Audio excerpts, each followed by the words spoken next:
Shall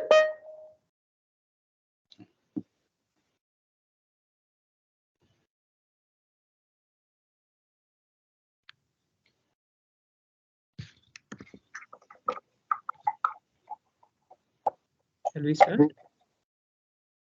Yeah. Okay. Hello, everyone, and welcome to the Bangalore Theory Seminar Series.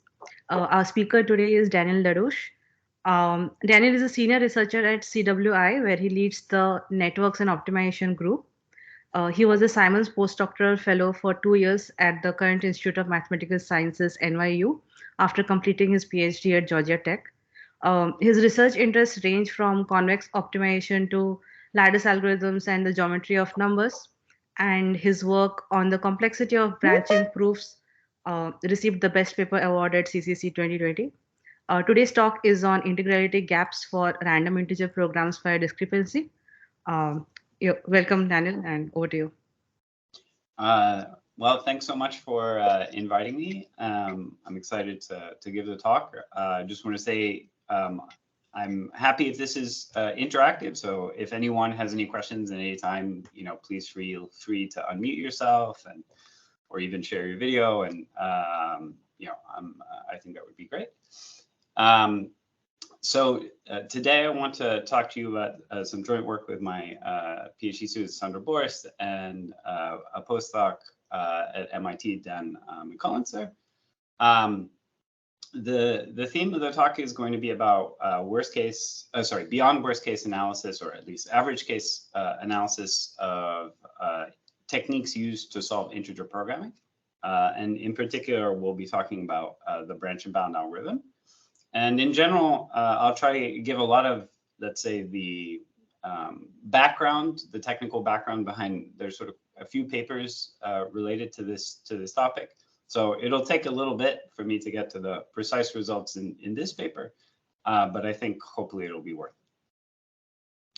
it. So let's start with some basics. So the algorithm that motivates this paper is the very classical branch and bound algorithm for solving an integer program.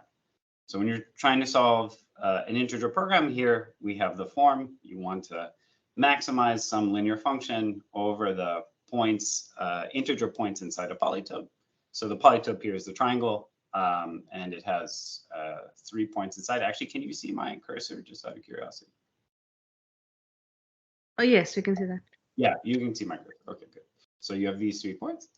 So what does the branch and bound algorithm do? So it uses the linear programming relaxation, which is just solving, let's say, first over the triangle. So it tries to find the optimal solution over the triangle, which is not an integer. And then it notices that the first coordinate, for example, is fractional in this case. So it's going to try and refine the search space by branching on the value of the first coordinate. So it'll say, if it's supposed to be an integer, the first coordinate should be, say, actually, I didn't label these axes, but say less than 0 or greater than 1, greater than or equal to 1. So you get these two subproblems. And then you can solve the LP relaxation sort of for both subproblems. And here you notice already on the right subproblem that the LP optimal solution is actually integral and has higher value than the LP solution on the left-hand side. So you can ignore the left-hand branch and conclude that you have the optimal solution. Okay, so this is a very pictorial, simple demonstration of what branch and bound does. Is everyone happy with this? Just checking. Good. Okay. So Daniel, just a quick query. So you obtain these sub-polytopes in general by projecting these polytopes over the grid, is it? You just kind of add an extra constraint in some sense. So you just say, like the first coordinate should be either less than or equal to 0. That's like the left polytope, or greater than or equal to 1, and that's the right polytope. So you just kind of add two constraints in some sense that you know should cover all the integer solutions. Okay. Yeah. Okay. Yeah. So this is an extremely simple algorithm. I mean, modulo being able to solve all these linear programs, and in many ways, it's at the core of all modern integer programming solvers today. So, I mean, it's a method that has been around since the 1960s.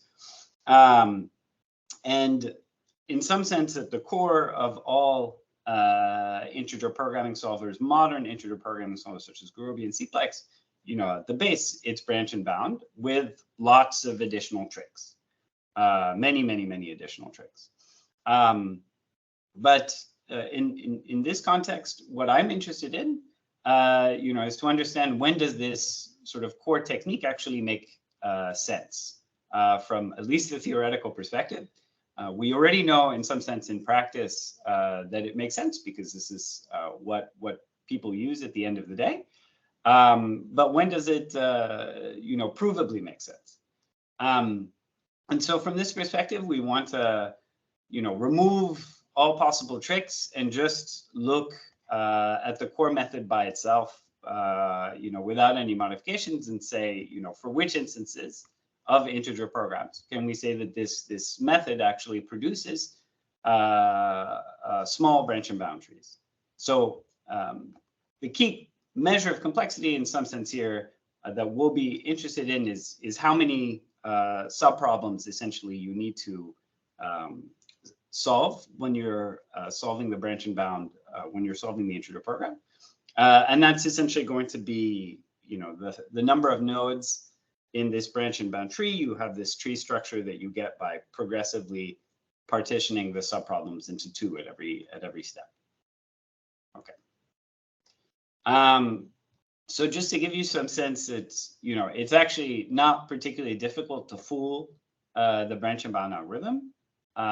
So the moment, for example, you have any, you know, symmetry in your problem where all the variables are somehow equivalent to each other, you can get very large branch and bound trees. And there's a sort of trivial example of Jaroslaw, who has this extremely simple integer program where there's sort of so much symmetry that you kind of need to branch on at least half the variables before you get anywhere.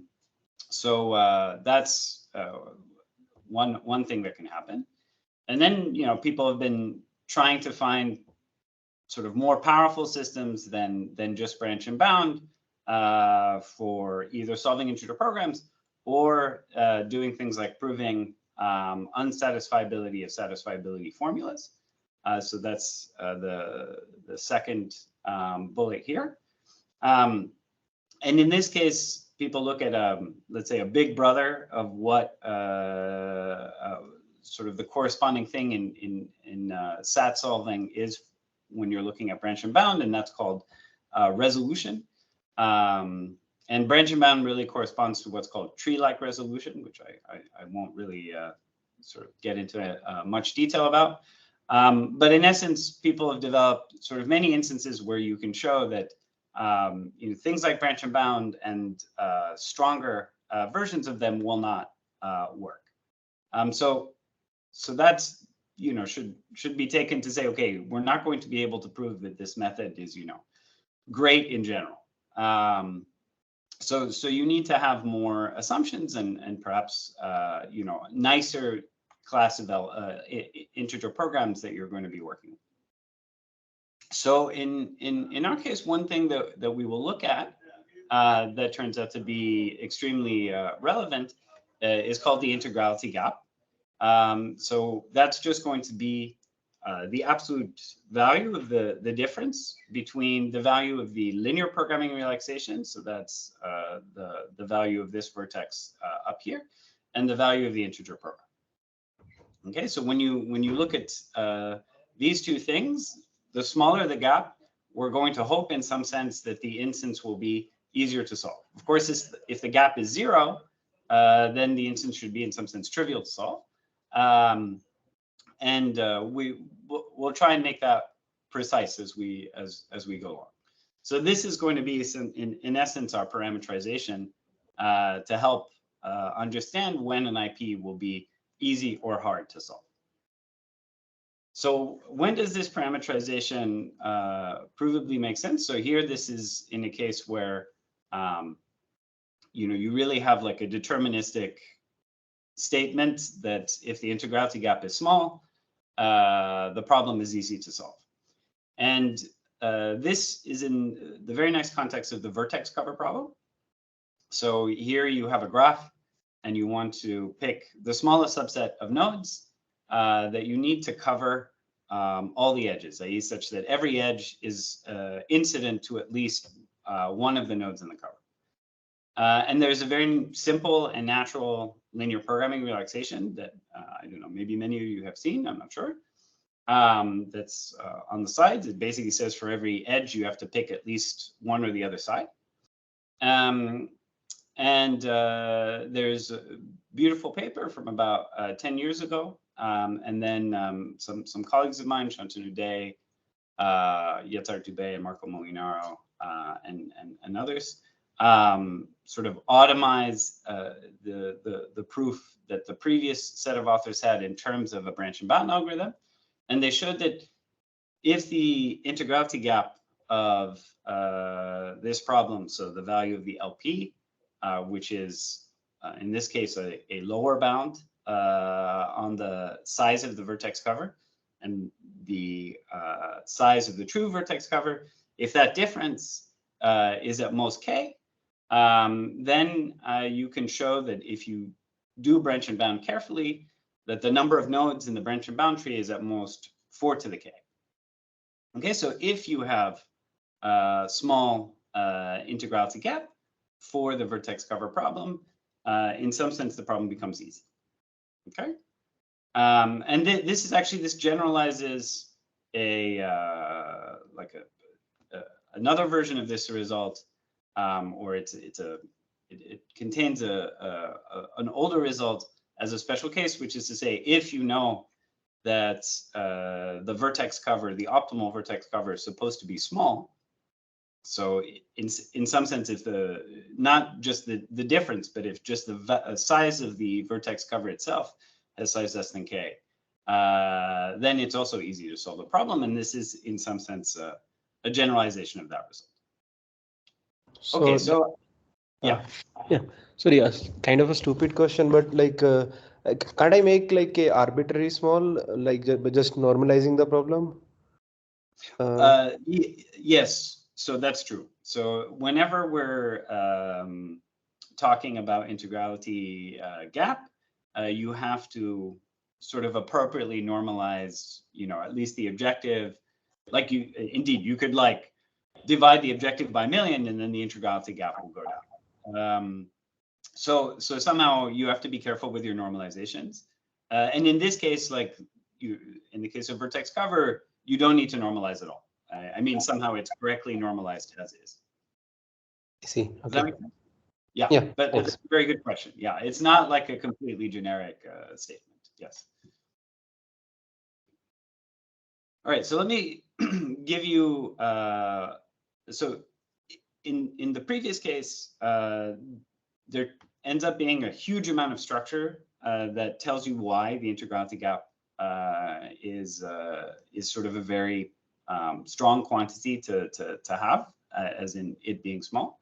And it uses all sorts of special properties of the linear program, such as things called persistency, which I won't get into, and the fact that all the solutions are half integral. So it's not the analysis for the previous results doesn't really obviously generalize.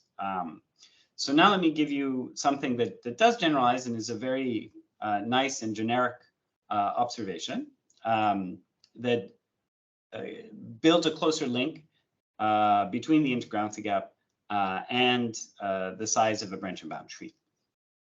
So this is a result due to Day, Dubey, Molinaro. So the This was in SOTA, I think, 2020, I think, or maybe 2021. And what they showed is the following. So if you start with your linear programming relaxation, let's compute the optimal dual solution to the linear program. So the dual, in this case, is a program where every solution to the dual will give you an upper bound on the value of the problem. And you basically combine the constraints using non-negative multipliers on the rows in a clever way to deduce an upper bound on the value of the problem. And if you kind of work it out, the dual looks like what you see on the right-hand side. The very specific form of the dual, I mean, is important, but I don't want to get into too much detail about it. But by duality or linear programming duality, the value of the primal program is equal to the value of the dual program as long as everything is same. And the optimal solution to the dual program you call y star. And then what you do is you look at we're going to try and build sort of an association in a second, just to give you the context of this result, that says that the nodes of the branch and bound tree are going to be related or upper bounded by the number of elements in a certain set that you see below. So how does this set get built? So you start with the optimal dual solution. You look at the sort of modified cost function. So the cost function is C. You modify the costs using the dual solution y star. And these are called reduced costs, for those of you who might know a little bit of, let's say, LP theory. And what you do from there is you build or you examine the solutions to a certain knapsack polytope. So what does the knapsack polytope look like? It's all sort of 0, 1 solutions, such that when you add up the reduced costs associated with those 0, 1 solutions, the value that you get is at most the gap of the integer program. So the gap meaning the difference between the value of the IP solution and the value of the LP. Okay, so this is the object that we consider. And notice now that, at least in this case, if I scale the objective by a factor of 2, then everything also scales here by a factor of 2. All the reduced costs scale by a factor of 2, and the gap scales by a factor of 2. So the number of these solutions is invariant under scaling. So here you see that the normalization works out. And the claim is that the number of solutions to this knapsack polytope is, in fact, times 2n plus 1, is, in fact, an upper bound on the size of essentially any branch and bound tree. There is one caveat is that you need to use what's called best bound first node selection rule, which means that whenever you're choosing the next node to process in your branch and bound tree, it should always be one that has sort of larger LP value than anybody else that's still unprocessed. Okay, so I will show you the proof of this result. It like fits on one page, so I think it's very nice. Okay, 2 slides. So again, we want to associate nodes of a branch and bound tree. So here are the different nodes of a branch and bound tree to solutions inside this knapsack polytope. And how are we going to do that? So what you're going to do is you take some internal node of the branch or any node of the branch and bound tree, and it has its own optimal linear programming solution. So you added a few extra constraints, like the variables. Some variables should be fixed to 0, 1 kind of thing, and then you solve a linear program on the remaining variables, and what you get is this solution xn. And so we're going to try and sort of modify the solution a little bit so that it lies inside the knapsack polytope. So what we're going to do to make our lives a bit simple is that I'm going to assume that all of the reduced costs are non-positive. this is actually without loss of generality. I'm not really going to get into detail, but it makes the formulas nicer. So let's just assume that all of the reduced costs are non-positive. And let's try and understand like if we can find a solution in some sense that lives inside this knapsack part. So we're going to look at this formula. So the first, essentially because I'm using a best bound first node selection rule, I know that the LP value of the node that xn corresponds to has to be essentially bigger than the value of the optimal IP solution.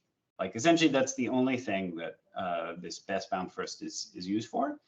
So it's to justify the first inequality, that essentially the gap is going to be bigger than the value of the original LP minus the value of the LP at the node that you're currently examining. So we can write that out formulaically using duality. So in essence, if you look at the formula for the value of the LP, we know it should be equal to the value of the dual LP. And if you take that I wasn't cheating by assuming that all the reduced costs are non-negative or non-positive, this is exactly the value of the dual LP, which equals the value of the primal LP. And then you have the value of the solution xn, which is the optimal solution for the specific subnode that we're looking at in the branch and boundary. So this is an equivalent way to write the difference. And now you do a little bit of addition and subtraction of the same quantity twice. So you're basically adding and subtracting this term. And when you combine terms, what you see at the end is this following expression. So when you look at this expression, this solution is supposed to be feasible for a sub LP. So it's a more constrained LP. So it's already feasible it's still going to be feasible for the full LP, which doesn't have any additional constraints. And feasibility means that this term should be non-negative. Okay, so AX should be less than or equal to B. So this should be non-negative. The optimal dual solution is non-negative. So this entire quantity is non-negative, so I can ignore it when I'm trying to find a lower bound. And I know that all of these coefficients here are non-positive. That's my assumption. So minus them is non-negative. So it's certainly okay to replace by the absolute value here in this inequality. And so we have at the end the sum of the absolute values of the CIs times the corresponding values that the coordinates of the optimal solution at the node takes. This by non-negativity should be bigger than what I get when I round down all of the coordinates. Right, so I can go from here to there by rounding down all of the coordinates. And now this solution was potentially fractional, but now when I round it down, everything here is integral. And so you get that the rounded down solution is a 0, 1. I mean, all of my LP variables are between 0 and 1. This is something that we enforce at the beginning. So what we get here, in fact, if you think that, yeah, so what we get here is going to be a 0, 1 vector. Its sum weighted by the reduced cost is at most G. So it will be inside this knapsack part. Okay, so this is an association that says if I give you the optimal solution to some node under, okay, the mild restriction here that all the reduced costs are non-positive, then if I round down all the coordinates, I end up inside this knapsack part. And now what you need to show is that if I want to say that the number of nodes of the branch and bound tree can be sort of upper bounded by the number of points inside this knapsack part, all I need to show is that this association doesn't map, like, let's say, every node of the branch and bound tree to the same point inside this knapsack polytope. So what you can show, in fact, is that this association going from branch and bound nodes to points inside the knapsack polytope is at most n to 1. And this is, it's not actually very hard to show.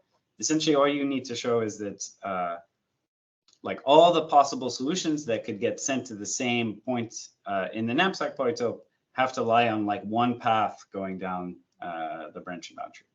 And that, you know, that corresponds, every level of the path is you're fixing another variable to 0 to 1. So there are most n nodes in a path. And that's where you get the association from. Okay, so it's a very nice, very simple lemma, which explains or gives you some object that you can compare to when you're trying to upper bound the number of nodes in a branch and bound tree. And it's extremely generic. So it essentially applies to any branch and bound method as long as you process the nodes of the branch and bound tree in the right order. Okay. Any questions so far? Yeah, I have one question, Daniel. So what about this branch and bound nodes in this knapsack polytope? What is the, like, is that obvious? Like in those cases, that can be 2 to the power n as well, right? Like, oh yeah, exactly. No, very good. Yes. So I was going to get to that, or that's in this slide, in fact.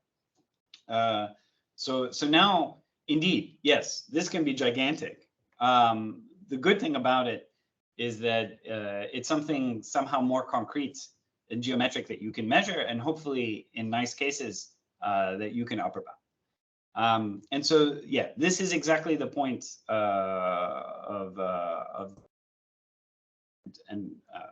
some of the work that came before, was to show that when you have sort of nice random integer programs, this quantity is small.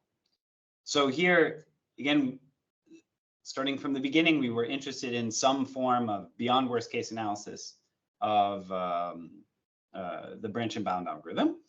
And so the setting that we focus on is going to be where the integer program is actually generated randomly. And the distribution or the distributions that we will look at are essentially distributions where the columns of the constraint matrix A are sampled uniformly at random from, sorry, not uniformly at random, are sampled from some nice distribution that will be identical for every column, and they will all be independent. Okay, and we will have very specific distributions on the costs, which it's basically going to be Gaussian in the context of this this talk. And the only thing I haven't talked about is the right-hand side. And the right-hand side, it turns out, can essentially be deterministic. It can be anything that's essentially not too huge. So this is the kind of integer programs that we're going to look at. And essentially, the first result in this area was by Dubey and Molinaro. And what they showed is that if you have what they call a random packing integer program, so that corresponds to the case where essentially all the entries of the constraint matrix are sampled uniformly from the interval 0, 1. And similarly for the cost function, the entries of the costs are uniform in 0, 1. And the right-hand side had to be something relatively special, but I won't get into that. Then these have small branch and bound trees, as long as the number of constraints is fixed. Okay, so this is another thing that I should mention, is that the results that I'm going to talk about here are only kind of interesting when you have a small number of constraints or a fixed number of constraints.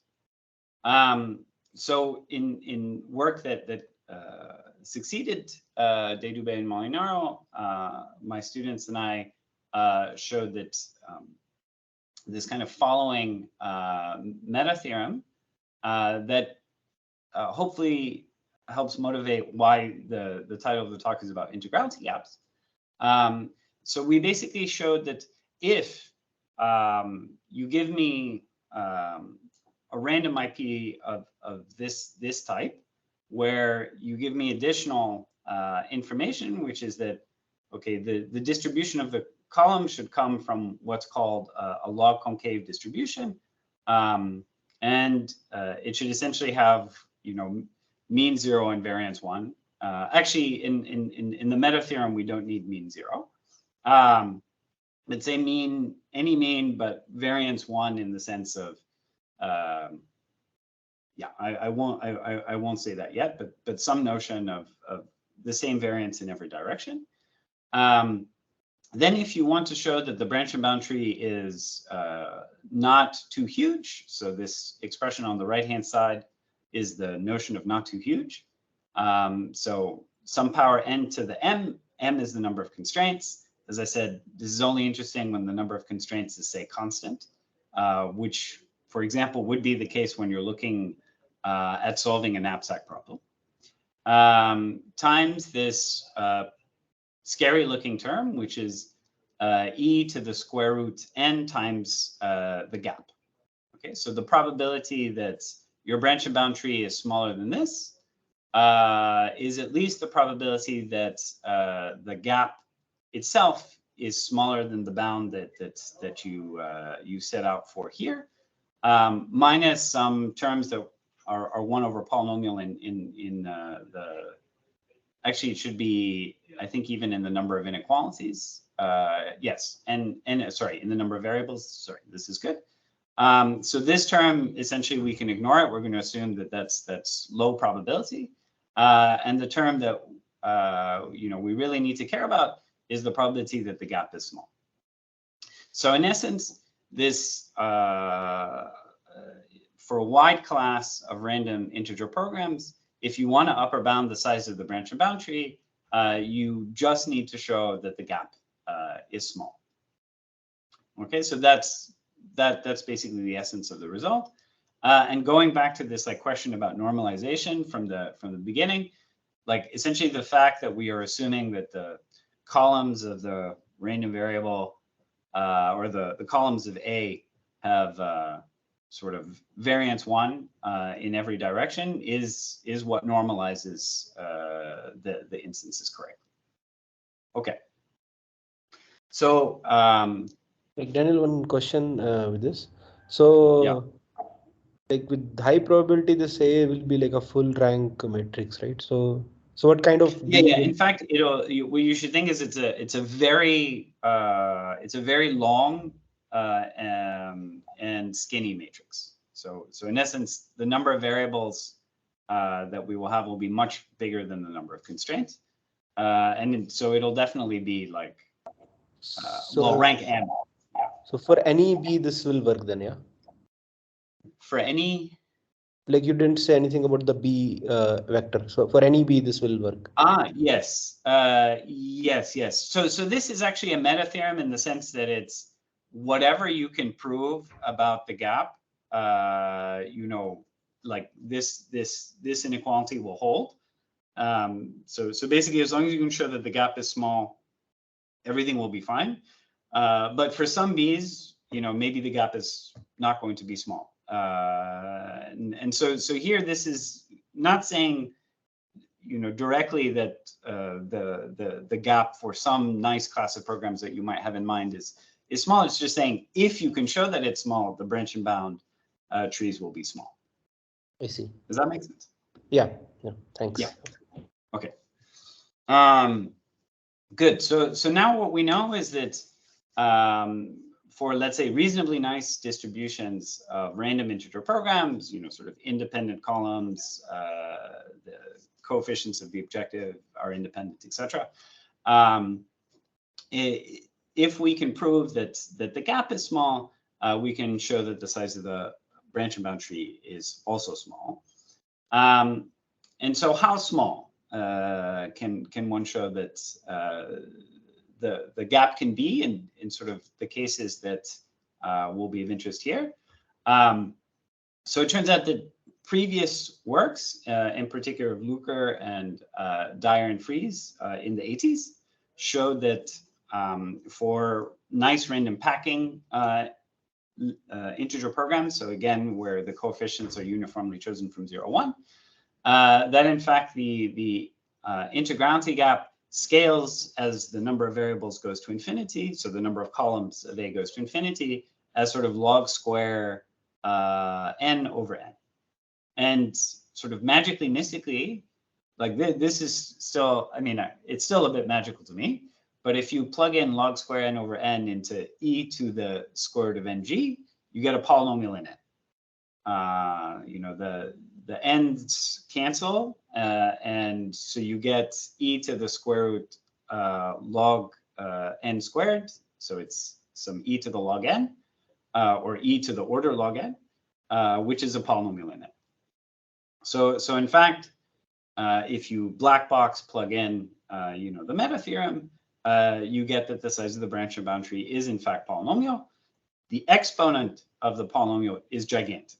I mean, just to be clear, so it's at least exponential in the number of constraints, which is okay, not great. But as the number of variables goes to infinity, it is a polynomial.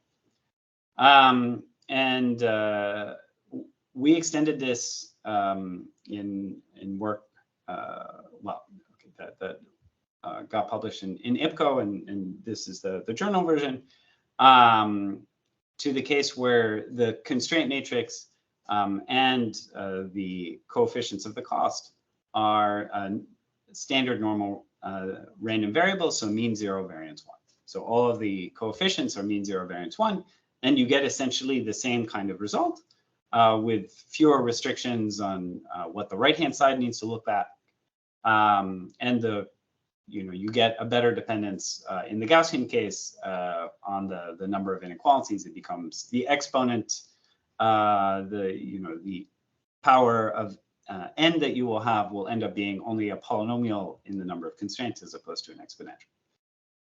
Okay, so these were very nice results, but they only applied, let's say, okay, for these two very specific distributions.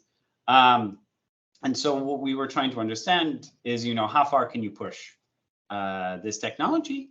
So, how far can you extend these bounds? What kind of distributions can you really deal with? In particular, if you're going to deal with sort of most integer programs that you would see in practice, the coefficients of the constraint matrix will often be, small integers, 0, 1, 2. And all of the distributions that we were looking at before were continuous distributions. So, there is some, of course, lack of realism there. So you would like to say extend to different classes. In particular, one thing you could ask for is, can you at least deal with discrete distributions? And so this is essentially what we showed. So this is the result I'll spend a little bit more time on. So essentially what we were able to show is that if you take your constraint matrix to have independent entries where they take values in some range, minus k to k, so all the integers between minus k to k, and let's say the distribution is uniform, then everything works out, though we do actually need the costs to stay continuous. This is one thing that we can't get around. So we still need the cost function to be continuous. And then we have like additional extensions. We can deal with essentially the full generality of the meta theorem, where you have isotropic logconcave columns, except that we need all the means of these columns to be 0. Good. So this is essentially our main result. So I want to tell you a little bit about how this is proved. Any questions? No. All right. So first, before I actually get into details of proof, I do want to tell you where this funny like e to the square root of n g comes from, just so that you have some intuition. I mean, it comes from counting. So we are going to be essentially counting the size of these knapsack polytopes in terms of the number of 0, 1 solutions they have. And so, in general, we were looking at this knapsack polytope induced by the reduced costs or the optimal reduced costs. But what you actually end up doing in the proof, because the optimal reduced costs are perhaps too difficult to understand directly, is that you just essentially show that for any possible dual solution, essentially simultaneously, the number of solutions in this knapsack polytope will be bounded. Okay, so you take any dual solution, you look at the associated reduced costs, you look at the associated knapsack polytope, and you show that for all such dual solutions, the size of the knapsack is bounded. That's essentially what the proof strategy is. And so a good model, when you're trying to understand like how small or big this quantity has to be, is you can take, for example, the costs to be uniform in 0, 1. Okay, so this is something that sort of fits the meta theorem. So the costs are uniform in 0, 1. And we can take, since we're supposed to work for any dual solution, we're going to essentially take the dual solution being 0. So the reduced cost will exactly equal the vector C. And so in fact, the reduced costs are the same as the original costs. And now we're going to try and count the number of knapsack solutions. Okay, so I have uniform 0, 1 costs. I have a target gap G. I want to know how many knapsack solutions are there that sum to at most G when you take the weights coming from C into account. Good. So how do you do this? How do we get a lower bound to see that this like e to the square root of ng has to come into play? Essentially, let's just like look at the set of indices such that these costs have size at most square root of ng.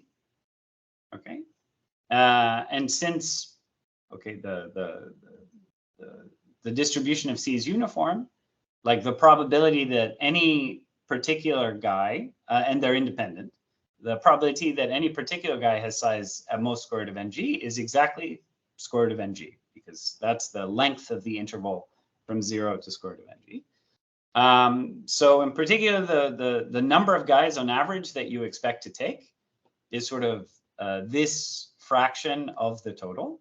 So square root of ng times n. So the expected number of guys inside this set should be essentially square root of ng. And now by the choice of this, upper bound, you notice that like any square root of ng elements of S, in fact, fit into the knapsack, right? Because you take any square root of ng elements, their weights are at most square root of g over n.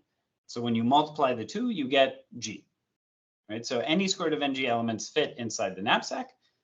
So if I'm trying to count how many guys I will see in the knapsack, it should certainly be lower bounded by, all possible ways of choosing at most square root of ng elements from the set S. Now the set S has size square root of ng, so that's essentially like all possible subsets of S, and all possible subsets of a set of size square root of ng is 2 to the square root of ng. Okay, so that's where the lower bound comes from. Okay, so just to give you some intuition that these numbers don't, come completely out of nowhere. So good. I just wanted to give you that as intuition. So the result I want to say a little bit about is the discrete result. So where the coefficients of the constraint matrix are chosen uniformly, in this case, to make life simple, 0 and plus minus 1. And the costs are Gaussian. So this is where we show that the gap of the integer program is bounded by this polynomial in m times this log square n over n term. And again, this is enough via a slight extension, it turns out in this case, of the meta theorem to show that the size of branch and bound trees will in fact be polynomial in n as n goes to infinity with this probability. Good. So let me show you like the very rough sketch of how you prove this type of result. So here we sort of follow a pattern that was already kind of laid out by Dyer and Frieze. And essentially what they do is the following. So you want to show that the gap is small. So what the obvious thing that you would like to do is take the optimal solution to the linear program, which witnesses the value of the LP, and you'd like to transform it to an integer solution of almost the same value. So you're going to kind of round it from a fractional solution to an integer one. So this happens in 2 steps. The first step is completely stupid. So I start with the optimal solution. It's not necessarily integral. I'd like to turn it into an integral solution. So I'm going to do something brutal in the first step, which is I'm just going to take all of the fractional coordinates and I'm going to round them down to 0. Okay, so now if you know a little bit of basic LP theory, it turns out that the number of fractional coordinates should basically be m, like the number of inequalities. So I've basically killed m components. And if you have, let's say, a Gaussian objective, maybe this will sort of move the objective by an additive m, roughly speaking. So this is not great. Nothing intelligent happened here. But it turns out, rather miraculously, that you can fix this solution. And what you can do is you can fix it by very, very carefully flipping some of the zeros in the solution to ones. Okay, so this is a set that I call a cheap repair set. And what it does is you pick a subset of the coordinates of the original optimal solution that were set to 0. And you're going to pick a small subset. So the subset here is called R. It's going to be small. It'll have like at most a logarithmic number of elements. What is it like going to do? So you should say we want to let's say the very least repair feasibility. So maybe when I round down the coordinates of x star that are fractional, I completely lost that the solution is even feasible, right? Because I added all sorts of errors coming from the round down, which could push me completely outside the polytope. So I should at least try and make the solution feasible again. And here, I should have mentioned this, I guess, at the beginning. I make the simplifying assumption here that the optimal solution sort of exactly hits the right-hand side. So it's not less than or equal to the right-hand side, but exactly hits the right-hand side. And what we're going to try and do is exactly repair this. So it used to exactly hit the right-hand side. So the right-hand side vector B, like the assumptions we have is that this right-hand side vector is in fact an integer. And now I've rounded down the components of x star. So this vector x prime is also an integer. And so the difference from sort of what the right-hand side used to be and what it is now is an integer. And so if I'm lucky, I can hope to add some integer multiples or 0, 1 multiples of the columns of A, which is what the repair set will be to fix this error. And we want to satisfy 3 things. So like the set is small, it fixes the error in the slacks, and it has small cost. So then the notion of small cost is that the reduced costs are small. This is this like log n over n. And if you can do this, there's a short proof which I won't go through. So it kind of fits on one slide that says that the final gap that you will get, if you can find this magical set, it is indeed sort of logarithmic like, I mean, the gap that you will get will in fact be sort of log square n over n. It'll basically be the size of the set times the cost, the reduced costs of the elements that you pick. So this is just very, very high level. And yeah, so there is a reason why we only flip zeros to ones. So I just want to sort of comment on that for a second. And the main reason that we flip zeros to ones and not, let's say, ones to zeros, because that would be the other possible thing you could do when you're trying to do this rounding scheme. The reason we flip only zeros to ones is that it turns out that essentially, if you look at the columns associated with the zeros in the optimal solution, they're essentially all independent of each other.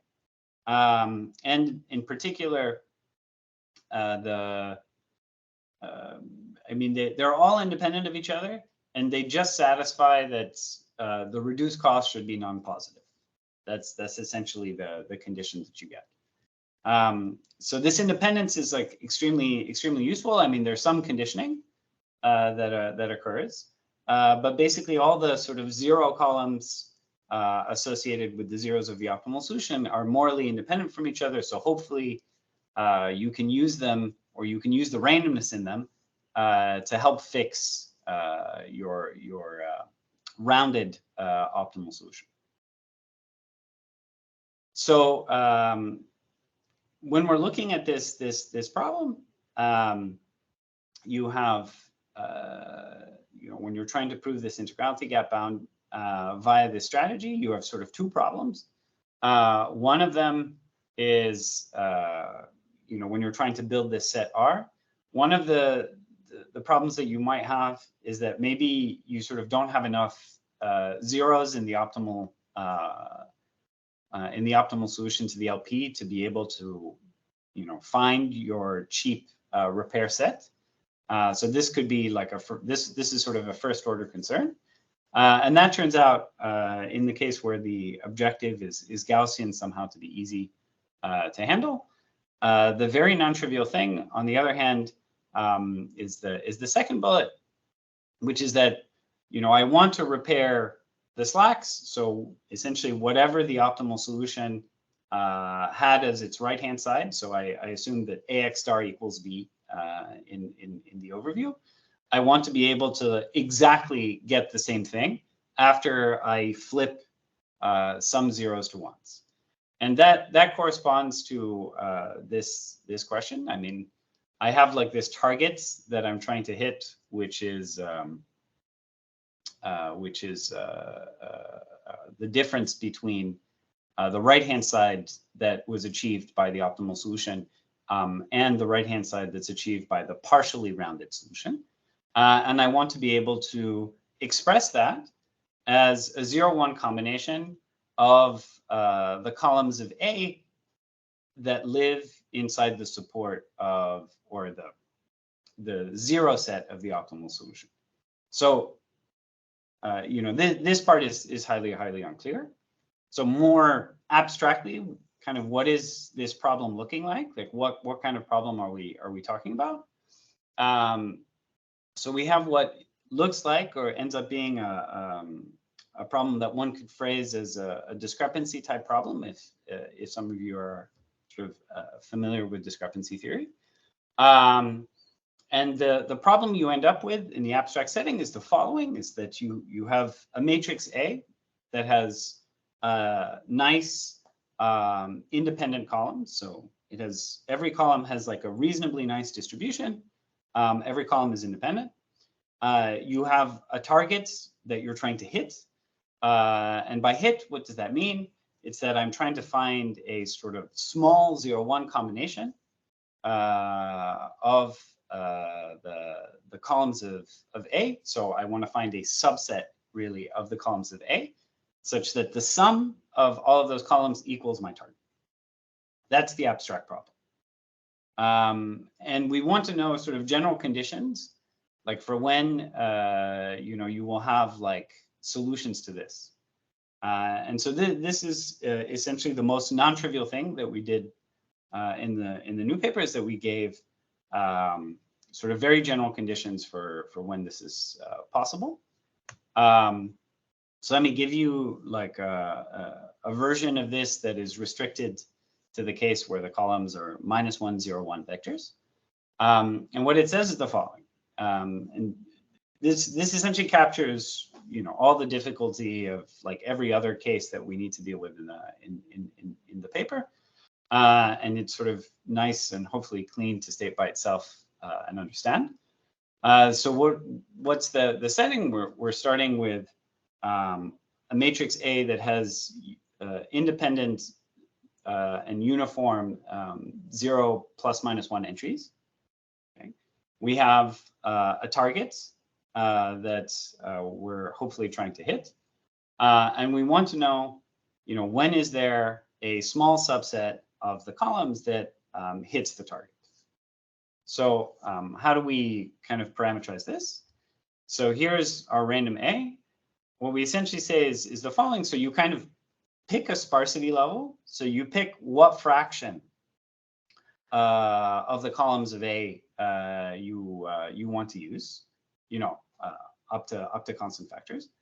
Once you sort of pick the fraction, so this fraction is P, what we're able to say is that if your target is kind of not too far away from the origin, and sort of too far away is kind of, let's say, you should think of it in like some sort of variance sphere of what you would get if you picked every column with probability P to live.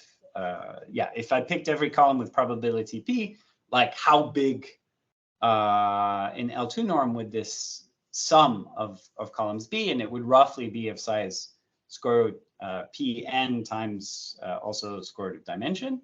But let's say this is some notion of how much variance there is if I pick every column with probability P. So if your target is kind of within this variance ball, and a slightly scaled down version essentially of this variance ball. So M here is the ambient dimension. Then I can hit the target. Right? So I give you any integer vector that is within the kind of like variance achievable region. And then I can exactly hit it with a 0-1 combination with roughly a P fraction of the columns in the combination. So this is essentially our main result. I mean, I have some slides on how you prove this, but I think probably people are tired. I will state some sort of related work that relates to exactly this type of question. When is it that for a nice matrix I can hope to hit a target? Oh, that's not good. Sorry, I'm getting a call and I don't know why. Give me 1 second. Hello? Hello? Okay. All right. So apparently that was a mistake. Good. So I just want to mention some related works associated to this question, which is this probabilistic question of when, or depending on the application, can also be deterministic question of, when is there a nice small 0-1 combination of your columns that hits a target? And so one of the nice works that looks specifically at this is a work of Ampeled. And they analyze this question in the case where the matrix A is deterministic and not randomized, but has like a huge number of symmetries. So this is like they were looking at things related to TY's. Okay, so I don't know, I'm going to ignore TY's permutations and all of these types of things. And they were able to sort of show that if you have enough symmetries, then you can get sort of very nice answers to these questions, and they were able to use this to prove the existence of sort of very rigid combinatorial objects. And there were other sort of versions of this that were analyzed in the context of discrepancy. where indeed the matrix was random. And essentially we sort of combined the tools from the analysis in the random case and mix them together to get our main result that we needed to prove the full theorem. So I think I'll stop here. I'm happy to take sort of any additional questions, and thanks again for listening.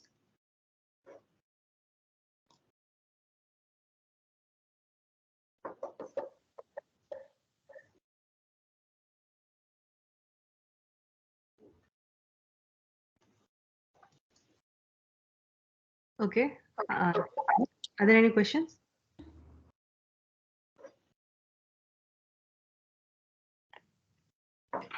Okay, if there are no more questions, then let's thank. Okay, Yeah. okay, sure. Go ahead. So like Daniel, could you talk about this? Firstly, this algorithm, like this main discrepancy result. This is, I believe, this is algorithmic. Is it? Right? Actually, unfortunately, this particular result is purely existential, and we don't know. Yeah, we don't know how to make it algorithmic. So how do you then put this cheap repair set? Like you can't compute it then, is it? Yeah, exactly. So the great thing is that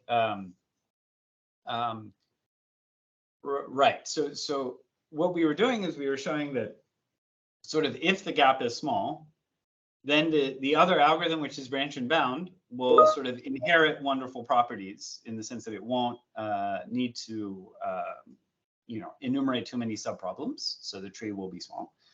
And to show that the gap is small, like it doesn't have to be an algorithm, right? So in essence, as long as you can exhibit a solution somehow that satisfies the properties that you need, i.e. that it has a small gap with respect to the optimal LP solution, you're fine.